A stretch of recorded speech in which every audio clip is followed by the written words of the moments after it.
Na hujambo mtazamaji popote ulipo, karibu kwenye makala ya Citizen Extra.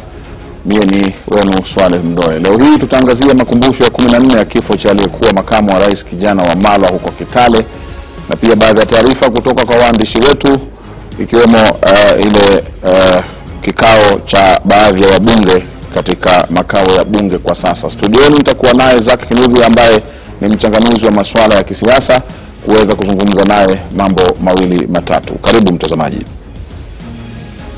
Moja kwa moja tunakwenda majengo ya bunge ambapo baadhi ya wabunge wanafanya kikao na waandishi wa habari katika majengo hayo kuzungumzia kuhusu kupunguzwa na hata kukatwa kwa mishahara ya wabunge na tume ya kusimamia mishahara ya watumishi wa umma. Ili kupata mengi zaidi, huyu hapa Stephen Leto, tuweze kusikiza ni yapi hayo yanayosemwa na mbunge huyo tunayemuona hapo. The Parliamentary Service Commission is to members what NAT is to teachers, and therefore we cannot sit back as members are humiliated, as members are frustrated by the Salaries and Remuneration Commission. Today I want to address specifically the SRE circular that was released on 7th of July that intended to bring down hugely salaries, allowances of members in various areas. And I want to state that this circular, this gazette notice, is not just in bad faith, but is unfairly targeting members of parliament, of the legislature overall, vis-a-vis other arms of government. Because clearly members are targeted, while the executive is getting a slap on the wrist, together with the judiciary is completely untouched, but the legislature has really faced huge reductions from the SRC. And one thing I'd like to point out is that the SRC regulations require that the SRC conducts a job evaluation for which will be the basis for any rearrangements of salaries and allowances. In this case, SRC did not conduct any job evaluation, just went straight ahead and targeted MPs, and quite unfairly at that, since they had absolutely no legal basis. And in labor practice, it is very, very clear that you cannot reduce benefits of an employee when they are already in service. In this case, we are seeing that over 30% of members that will be in this parliament will already have been in service, and therefore it is illegal to reduce. And even the members who were campaigning on the basis of salaries and allowances that are already in the public domain. And what we are telling SRC, really, we are not looking for any increases. Members are not saying increase our salaries, increase our allowances, but do not target us unfairly in the manner that you are. Do not target us with reductions when we are already in the process. For example, SRC saying that members of parliament will not have any card grant. Yet we know that all public officers, whether they are cabinet secretaries, principal secretaries, county executives, county chief officers, even DCs, are provided with vehicles for which they use to do they carry out their responsibilities. Members of parliament, if you are removing the card grant, what we're telling Serem, provide then for vehicles for members of parliament for them to be able to perform their duties adequately. You cannot say that a member of parliament coming from Isiolo, for example, will walk to Isiolo and back, or that 23-year-old member of parliament who was elected in Imenti North, that they will be walking to Meru and back without providing for them the facilities that they require. If you look at the issue of mortgage, for example, the only people affected by that reduction is not the executive, it's only members of parliament. So SRC is unfairly targeting members of parliament in my view. And as the Parliamentary Service Commission, we will not stand by and watch SRC humiliate members and reduce members to beggars who are expected probably to go to the executive every Friday to go and beg for handouts for them to go to their constituencies. We will stand up for the rights of members of parliament and for what is rightfully ours. And what the public must understand is we are not saying increase our salaries, increase our allowances. We are demanding no increase. We are just saying do not reduce them in the manner that you are, particularly unfairly against the other arms of government. And maybe then where will be the role of parliament in terms of bringing down the wage bill that is ballooning every year? I think that we must look at the wage bill wholesomely. It cannot be said that only members of parliament are responsible for increasing the wage bill. I think it is a fallacy. First of all, if you look at the budget, the entire budget of running parliament is less than 1% of the budget of the country. So when you have less than 1% of the budget of the country, when you say that you're going to reduce the wage bill by targeting members of parliament, I think it is a publicity stunt, yet it is not really going to where where we need to be looking at redundancies, ghost workers, and every other area that we need to look at. And the other thing we have to look at, and we have said it all the time, is issues of how much money that this country is losing on corruption. And so we are going to be, if SRC was fair, they would do a job evaluation, they would come to Parliament and say, and discuss with the Parliamentary Service Commission and say, these are the areas that we are looking at, but not looking at areas that actually cut down on the efficiency of a member of Parliament. Maybe finally, as a PSC member, are we then seeing this matter as one that will be top on Parliament's agenda after it is formally constituted in terms of after swearing in and all that members? I think as the PSC, as the Parliamentary Service Commission, our primary responsibility is to look at the welfare of our members. And therefore, yes, we will be discussing and looking at this with SRC and looking at all means possible to ensure that our members are well facilitated to perform the responsibilities that they are constitutionally elected to perform. And we know, Leto, that a member of Parliament has 2 workstations. One workstation is in Nairobi, another workstation is in the constituency. When you come out and say without any consultations that a member of Parliament, and these issues of, say, car grant, were done after comparing what it would cost to give every member of Parliament a vehicle, fuel and service it plus a driver, vis-a-vis giving a member a car grant that is one-off. And it was found that a car grant was much cheaper.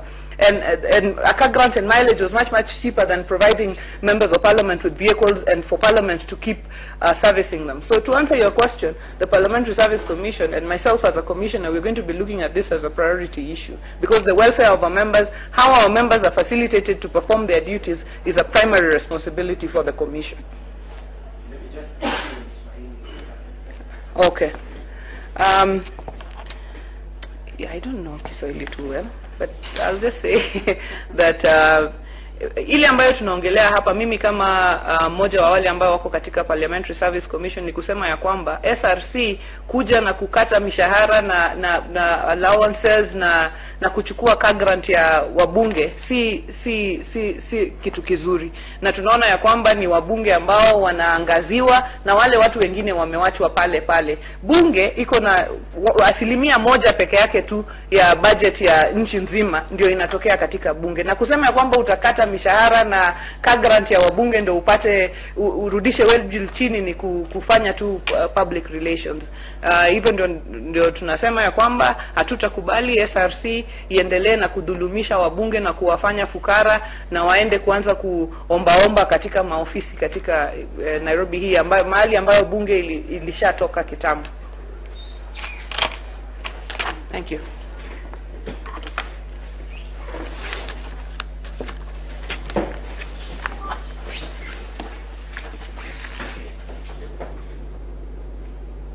Naam, huyo ni Gladys Wanga ambaye ni mmoja wapo kati ya wabunge waliokuwa kuzungumza na waandishi wa habari katika majengo ya bunge wakilalamikia kuhusu kupunguzwa kwa marupurupu na mishahara ya wabunge na tume ya SRC, ama tume inayosimamia mishahara ya watumishi wa umma. Mifuko ya plastiki ambayo marufuku yake yanakaribia hapo tarehe 1 mwezi ujao, kufikia tarehe hiyo itakuwa ni hatia kwa mtu yoyote kupatikana na mifuko hiyo ya plastiki ambayo maarufu inajulikana kama juala. Hii leo asubuhi baadhi ya wafanyakazi wameweza kuzungumza na waandishi wa habari kuhusu kutoa maoni yao kuhusu kupigwa marufuku kwa mifuko hiyo ya plastiki. Azimio hili la kupiga marufuku utumiaji wa plastiki, ningependa kusema kwamba kama wizara, kama serikali, hatuna nia ya kuongeza masiku ama kuondoa. Tuko tayari kutekeleza itikadi hii. Jambo la pili ni kwamba wale ambao wanatengeneza, wale ambao wako na viwanda vya kutengeneza plastiki, tungependa kusema kwamba wao ndio target yetu ya kwanza kuhakikisha kwamba hawataweza kutoa ama kutengeneza plastiki ambayo tumepiga marufuku. Kabla haijafikia sasa mwananchi, tunataka kuhakikisha kwamba kutoka kiwanda hakuna hiyo plastiki. Kama hakuna hapo, hata huku itapungua.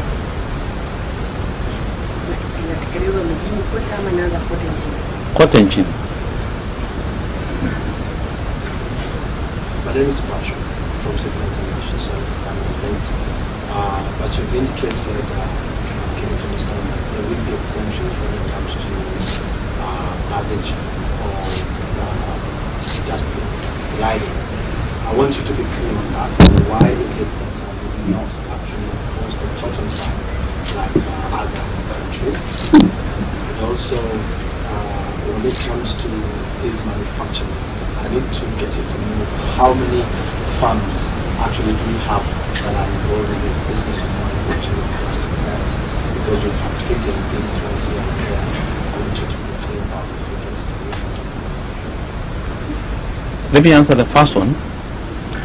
Is that the reason why we've not gone for a total ban is we are looking at our pace of development also. The practical aspect of a total ban. We are being realistic, and we have to phase out based on our local situation here in Kenya. And in terms of the numbers, how many do we have? 179 are the ones that are registered, but we also have a large number of unregistered ones.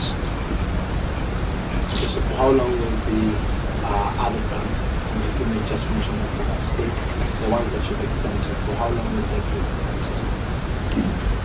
Once we have an assessment of the performance of the banned ones, once we've effected the ban, we should be able to review and look at what next after that.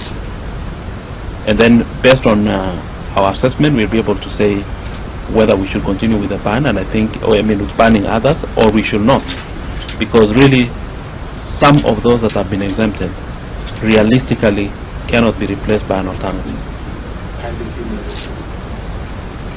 Primary packaging of food, you know that from the industry, packaging of food, that's one of them. Just that? That's one of them. The other one is from the flour industry. Flour exports, cement, yeah, those ones. Yeah. And there are those plastic bags that already are within our environment, some that are used, others that are still in our kitchen stoves. I wonder what mechanisms you're putting in place to ensure that they are handled properly and taken care of without necessarily having an impact. Already we've said that the rest will also be undertaken by the county government. In terms of collection, the ministry does not collect, but the local authorities, that is the county government, should be able to deal with that. Okay, I think we are okay. This is 10 years after the first ban. Just sorry for taking directions related to the local context of the ban this time around, because it failed 10 years back. How are you sure that it will succeed this time around? What is the policy context? First of all, there are three important things why we expect this ban to be successful. One is the level of support from Kenyans. There is, out of every 10 Kenyans, 8 support the ban. The second aspect is that we have a solid waste management strategy developed by the National Environment Management Authority. That is a good tool for use in the implementation. The third one is that so many other people have come to support. The East African, EALA, the EAC has passed a bill to ban the use, the same ban that we have. It has already banned that. The second one is that it is in the Constitution of Kenya 2010 that we have a right to a clean environment.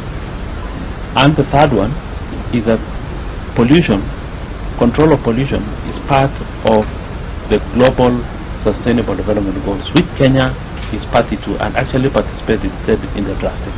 So we expect it to be a success. Thank you very much. Ask you for another meeting.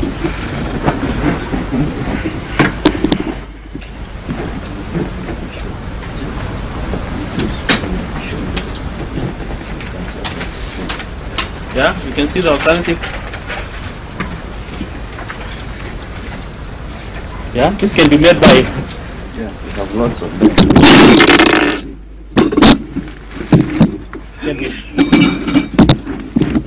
This can be made by rural women, and this is what we all grew up knowing. Yeah.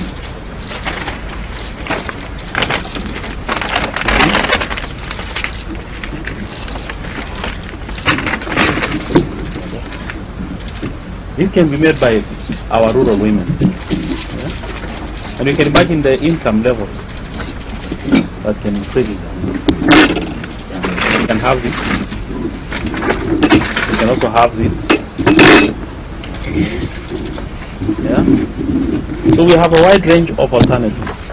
And this can be locally produced, get jobs for Kenya. Okay. Haya, sasa ni kwamba hakuna tena kutumia mifuko ya plastiki ama juala ifikapo hapo tarehe 1 mwezi ujao. Tutakuwa tukitumia chondo na kapu kama vile tulivyozoea kule, wengine tunaziita kapu, ili kuweza kufanya shopping yako. Leo ni maadhimisho ya 14 ya kumbukumbu ya kifo cha aliyekuwa makamu wa rais kijana wa Malwa. Maadhimisho hayo yanafanyika mjini Kitale ambapo viongozi mbalimbali wanatarajiwa kuhudhuria. Huyu hapa Collins Shitiabai kwa maelezo zaidi.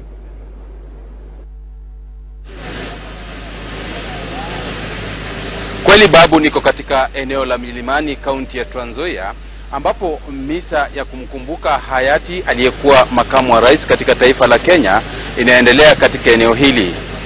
Tayari viongozi kutoka ngazi mbalimbali katika taifa la Kenya wamewasili hapa ili kushiriki katika misa hii adhimu. Niliweza kupata fursa ya kuongea na baadhi ya viongozi kuhusiana na misa hii ya hii leo.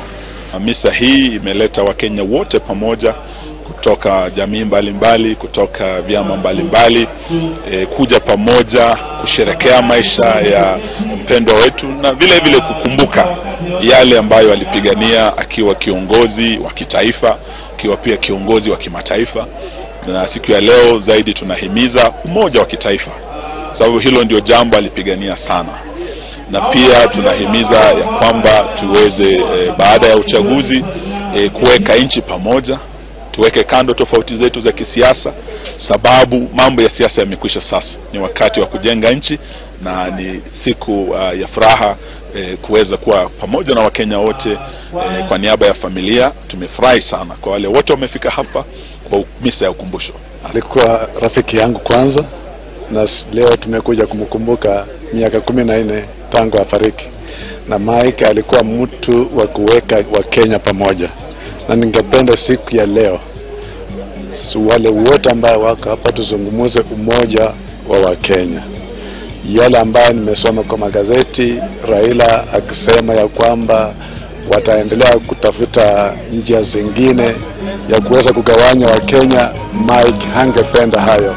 Na kwa hivyo siku ya leo tuchukue nafasi kuzungumuza juu ya umoja wa Wakenya. Babu, ningependa tu kukujulisha kwamba katika kaunti ya Trans Nzoia ama katika misa hii ambayo inaendelea, viongozi wameweza kuwasili hapa. Hii ni ishara tosha kutakuwa na siasa za mwaka 2022, kwani hadi kufikia sasa ni mazoeo ya wanasiasa wa Kenya baada ya uchaguzi mkuu. Inaashiria kwanza ni mwanzo wa siasa nyingine za uchaguzi mkuu ambao unakuja mwaka 2022. Kutoka kwangu babu, sina la ziada. Kwako studio. Naam, Collins, asante sana kutoka kaunti ya Trans Nzoia katika mji wa Kitale ambapo ni maadhimisho ya 14 ya aliyekuwa makamu wa rais kijana wa Malwa. Kwingineko tunaarifiwa kwamba mwanamume mmoja mwenye umri wa miaka 30 jana aliuawa na wezi wa mifugo ambao waliweza kutoroka na mbuzi wapatao 100 katika eneo la Matumaiu, katika eneo la Rumuruti huko Laikipia Magharibi. Mtu huyo aliyeuawa alijulikana kama James Ndungu na inaarifiwa kwamba alikuwa akichunga mbuzi hao wakati wavamizi walivyomvamia na kuweza kumtoa uhai. Hao watu wa Kauo wanastahili kulindwa sana, kwa sababu hii jambo ilitendeka, na wakati waliona mwili walijaribu kuitana. Ningeomba, kwa sababu kuna watu ambao wamelegea kwa kasi yao, askari hawa wa ziada wa NPR tupewe, watatusaidia kwa sababu wao ndio wenye mali na watakuwa akilinda na watakuwa ni vijana wetu, kuliko kutegemea mtu ambaye sisi tunakatwa ushuru, yeye mwenyewe analipwa na hafanyi ile kazi ambaye inastahili. Kama tungekuwa na askari karibu hapa, wangefika kitambo wale wengine wakuje. Tunaomba serikali atupatie usaidizi. Hiyo police post imejengwa hapa, tutao askari ili tuwe na security. Naam, ni taarifa hiyo kutoka kwa mwandishi wetu huko Laikipia kuhusu wizi wa mifugo. Kama tulivyosikia hapo, wananchi eneo la Rumuruti wakitoa maoni yao kuhusu tatizo hilo. Kama nilivyokuarifu ni kwamba studioni ni naye Zack Kinuthia ambaye ni mchanganuzi wa masuala ya kisiasa. Tutaweza kuzungumza naye mawili matatu punde tutakaporejea baada ya muda usiokuwa mrefu.